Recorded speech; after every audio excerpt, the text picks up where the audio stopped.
Pues crear un premio de poesía hoy en día es facilísimo, está todo hecho. Uno solo tiene que tomar los modelos que hay y que funcionan. Lo complicado es adaptar las ideas que tienes para que ese concurso de poesía no se confunda con el resto de concursos de poesía. Dotar a ese premio de una individualidad que lo distinga. Hacerlo distintivo, porque son todos exactamente iguales, tienen el mismo formato, tienen la misma metodología, el formulario es el mismo y siempre acaba de la misma manera.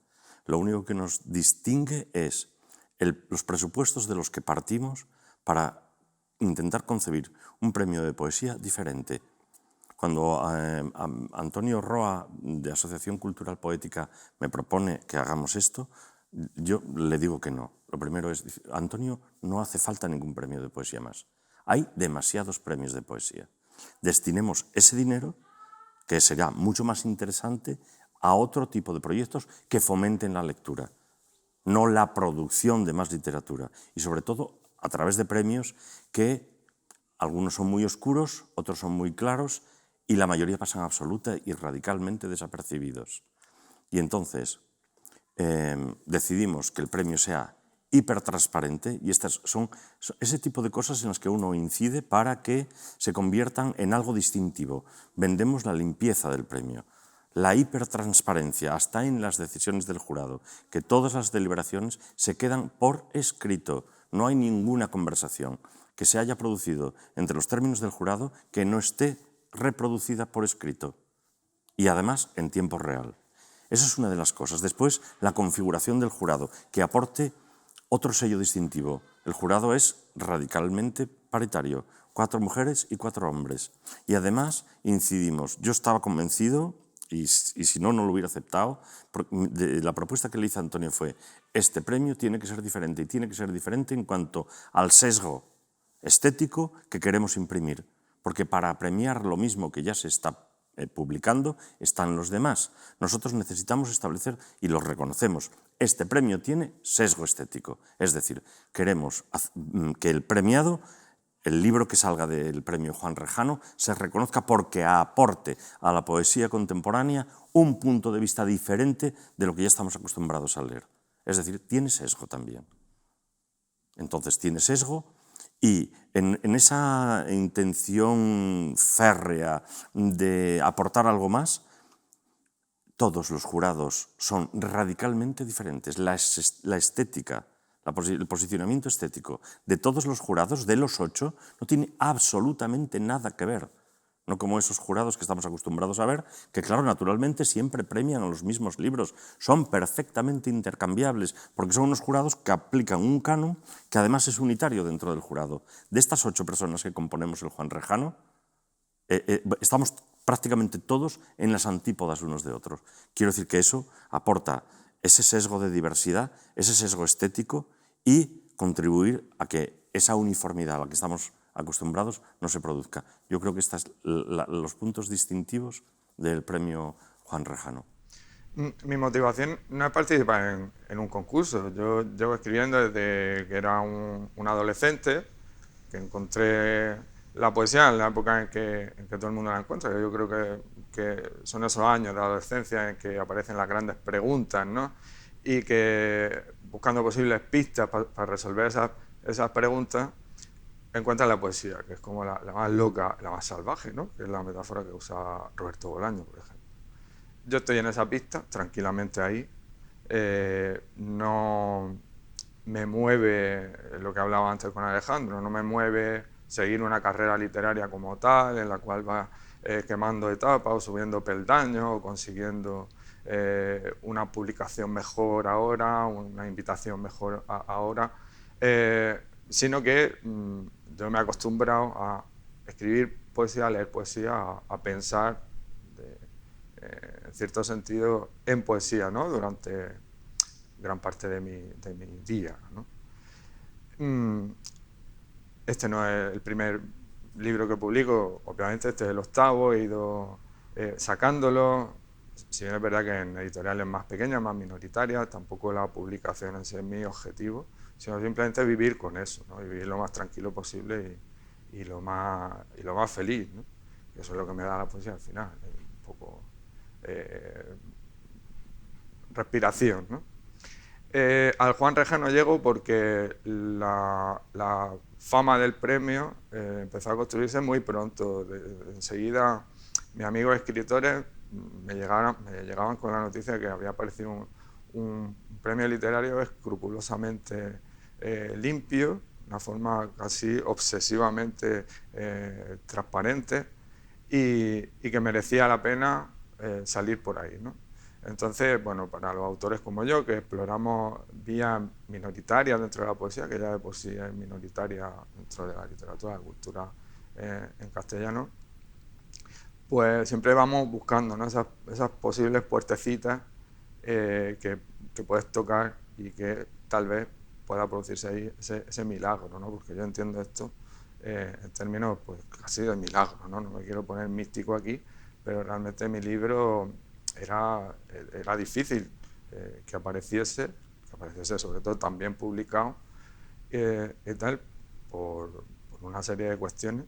Yo creo que este premio pues, bueno, tiene ese mérito de buscar lo heterogéneo, ¿no? O no rendirse, yo prefiero expresarlo así, no rendirse a una hegemonía, a un canon o a unas hechuras concretas a la hora de premiar. El mundo, porque hemos recibido más de 1000 ejemplares y los hemos recibido de todas partes del mundo. Se sabe, porque si te fijas, solo pedíamos el número de teléfono, ni siquiera aplica. Eso nos diferencia del resto. No hay, creo que solo hay uno, creo que es un premio muy chiquitito, absolutamente desconocido, que utiliza este mismo formato. No queremos plica, no sabemos absolutamente nada del autor, solamente hay un número de teléfono. Y en los prefijos nos damos cuenta de que han llegado de todas partes del mundo. Lo cual quiere decir que eso ya funcionaba, había calado. La gente se presentaba a este premio con ilusión y con emoción, porque llegar a eso es lo que ha llegado el premio Loewe este año, pero ni siquiera el premio Loewe, que es el que hoy por hoy bueno, catapulta a cualquiera, aunque ya no lo gana nadie que no esté catapultado, pero y con ese dinero que además produce, esa hiper mega campaña publicitaria que tiene, estaba recibiendo entre 700 y 800. Es decir, el premio Juan Rejano recibe en su primera convocatoria más de 1000 ejemplares al premio. Y eso significa que ha habido una enorme cantidad de personas que han confiado en el premio y han dicho, merece la pena presentarse. Y para nosotros no hay nada mejor. Esa es la mejor respuesta. Pues mira, este libro en concreto, Los lagos de Norteamérica, probablemente de los que he hecho hasta ahora es el que tiene un sentido más unitario o va en una dirección en concreto. Parte de haberme dado cuenta de un efecto que el teórico Alberto Santamaría llama capitalismo afectivo. Es decir, nuestra sociedad define qué reacciones tenemos que tener a las cosas que ocurren. Define de alguna manera nuestro discurso interior, ¿vale? Nosotros nos creemos libres por dentro, absolutamente dueños de nuestros pensamientos, pero esto realmente no es así, ¿no? Esto se sabe desde Emil Durkheim, que es uno de los padres de la sociología moderna. Nuestras ideas, nuestras propias ideas, incluso las más profundas, vienen del exterior y fuera pelean por entrar, ¿no?, dentro de nosotros mismos. Entonces yo, en un momento dado en mi vida, me di cuenta de una forma muy clara que a mí se me dictaba lo que tenía que decir. En este caso, como cuidador de una persona dependiente, una persona muy dependiente, a mí se me dictaba hasta la cara que tenía que poner, ¿no?, cuando hablaba de esto, ¿no? Hay todo un discurso de capitalismo afectivo que afecta a las personas que cuidan a otras, ¿no?, y la reacción que tienen que tener, ¿no? Pues yo me di cuenta una vez en una entrevista para un medio que yo había dado las respuestas que se esperaba de mí que diese, ¿no? Y también me di cuenta de que eso no tenía nada que ver con lo que ocurría en mi casa, en mi relación con mi hijo, cuando cerraba la puerta por dentro, ¿no? Hasta tal punto que yo no me reconocía después de esa entrevista, cuando se publicó en papel, ¿no? No le di muchas vueltas a esto hasta que encontré el libro de Santa María, En los límites de lo posible, que describe exactamente lo que me había pasado a mí, ¿no?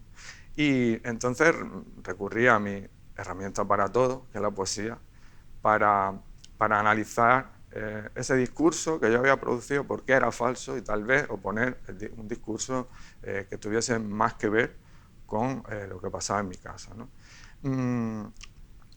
¿Qué ocurre? Que no es algo sencillo de hacer, ¿no? Hay un poeta, por cierto, recientemente encarcelado, que se llama Jorge Richman, que ha elaborado una especie de plan de estudios para la poesía, que es el único en el que creo. Él dice que el poeta debe empezar por decir lo que no le dejan decir, después tiene que decir lo que no se permite a sí mismo decir, y por ese camino, como tercer paso, acabar diciendo lo que no sabe decir, ¿no? A mí este camino me interesa mucho porque ya no juega con las claves internas de la poesía o con la historia de la literatura, sino que se relaciona con lo que la sociedad define que se puede llevar a un discurso literario y que no, ¿no? Y entiendo que una de las funciones, tal vez no la principal, de la poesía, es romper este discurso y analizar, ¿no? A través del yo, entrar hasta lo más profundo, ¿no? de lo que te pasa, saber que puedes decir que no, que te permites que no, cuestionar todo ese sistema, que al fin y al cabo es un sistema interiorizado nuestro, y producir un discurso, en cierto sentido, nuevo, un discurso jodido, un discurso que te cuestiona en columnas maestras, ¿no? de tu persona, pero algo que creo que merece la pena tener en blanco sobre negro, que creo que merece la pena emitir, ¿no? Creo que se genera una grieta a través de la cual entra y sale. La poesía entra y sale, cambia nuestro papel en el mundo, ¿no? Nuestra forma de hablar de quiénes somos y cómo nos relacionamos con lo que nos rodea. ¿Qué aporta el libro de José Daniel y por qué se distingue? Igual teníamos que hablar un poco antes de cómo se comportan los libros dentro del mare magnum de papel. En este caso no era papel porque era, pero da igual, la materia es la misma. Cuando alguien que está leyendo eso se enfrenta a 1000 libros, es decir, cuando antes también José Daniel decía, lo considero un milagro, siempre es un milagro. Siempre es un milagro porque una cosa que deben de saber los autores es que cuando envían su libro a un premio, sea en papel, sea en PDF, su libro pierde, baja. ¿Por qué? Porque hay un marco de mensaje donde se insertan que obligan, se hunden porque están a ras de los otros 999. Uno no se enfrenta a la lectura de un libro de poesía individual, sino que se enfrenta a un mare magnum de libros. Esto es importantísimo, el marco del lenguaje en el que se desarrolla toda la situación. Cuando uno está juzgando, adopta el papel de juzgador en todas partes. Y aquellos libros se pierden en una marea disforme de cosas que hay que leer y que además son muchas. Entonces, el libro se encuentra con un problema fundamental y es sobresalir de ahí, sobresalir de esa masa casi informe, donde cuando uno va leyendo y lee 15 libros diarios, se aturde. Los libros son muy injustos. Por eso decía que es un milagro. Y tiene una enorme razón José Daniel al decir que es un milagro. Porque hay que sobresalir. Y depende del momento del día en el que hayas leído, del cuál libro has leído antes y cuál lees después, de cuál es el nivel de los libros que has leído durante los días precedentes.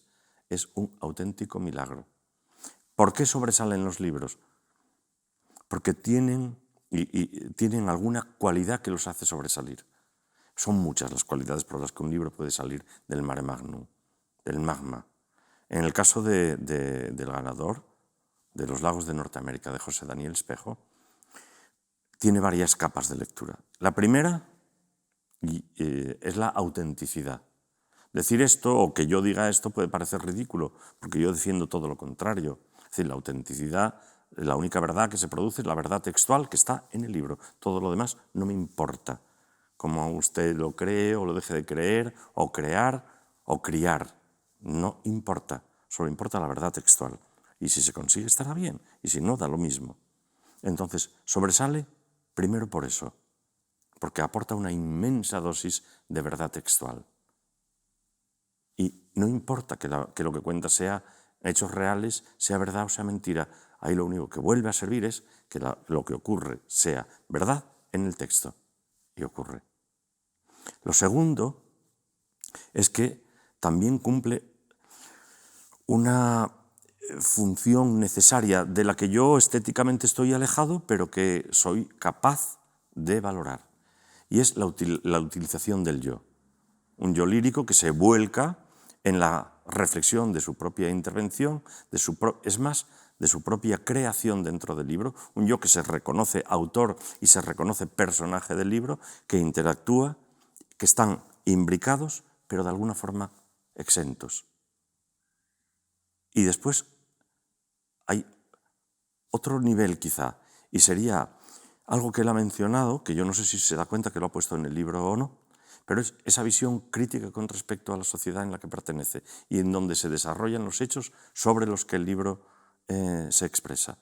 Porque hay una crítica feroz, radical, extrema, orillada, y está en el discurso poético de José Daniel Espejo, está inundando transversalmente a todo el libro, lo atraviesa, lo inunda.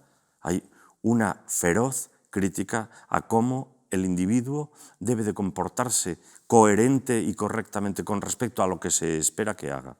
Y cómo además el individuo que escribe ese libro, como yo lírico, como sujeto poético del mismo, se enfrenta a esa contradicción. Y él lo ha dicho muy bien antes.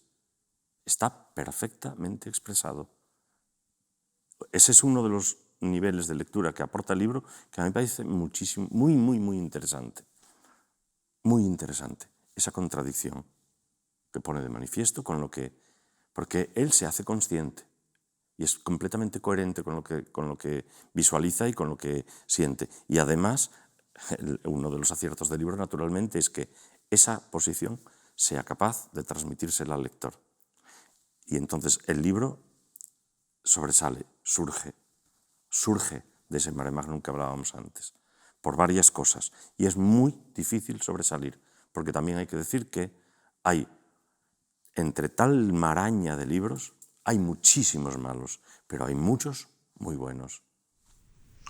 Bueno, pues el sentimiento fundamental desde luego es la sorpresa, porque yo siempre, tampoco con incomodidad, pero siempre me he movido en terrenos más laterales, ¿no?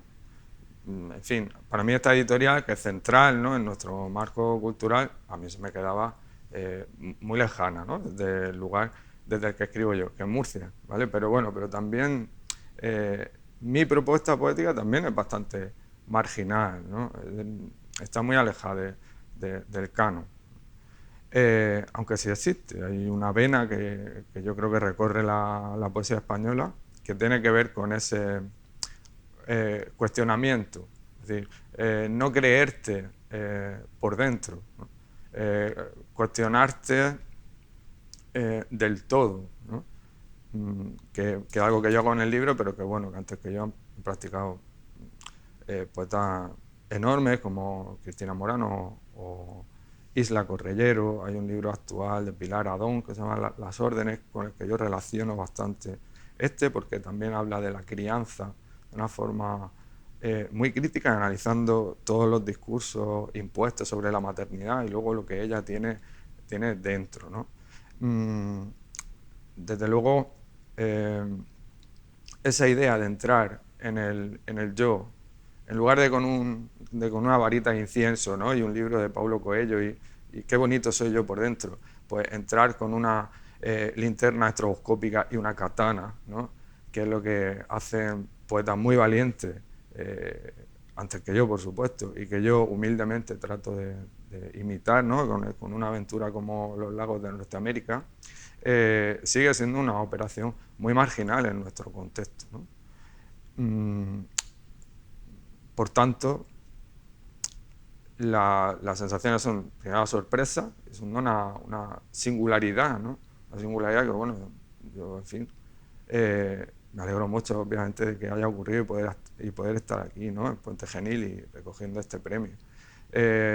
Bueno, a mí, desde luego, me da cierta esperanza, ¿no? Claro, ¿qué voy a decir yo, no? Si al final me la han dado a mí. Pero sí que me da cierta esperanza a veces cuando pierde la fe en que la literatura española pueda salir de su ensimismamiento, ¿no? O cuando ves que determinadas propuestas muy esclerotizadas pues siguen ahí, ¿no? En un lugar central, ¿no? Y te aburres un poco de tu contexto cultural, pues que un premio como el Juan Rejano o la actividad de un grupo tan potente como el que está actuando aquí en Puente Genil abre el campo o abre una grieta a que entre aire diferente, ¿no? A esa sala, pues, en fin, la palabra es milagro, la palabra es alegría y la palabra, bueno, esperanza también, ¿no? ¿Por qué no?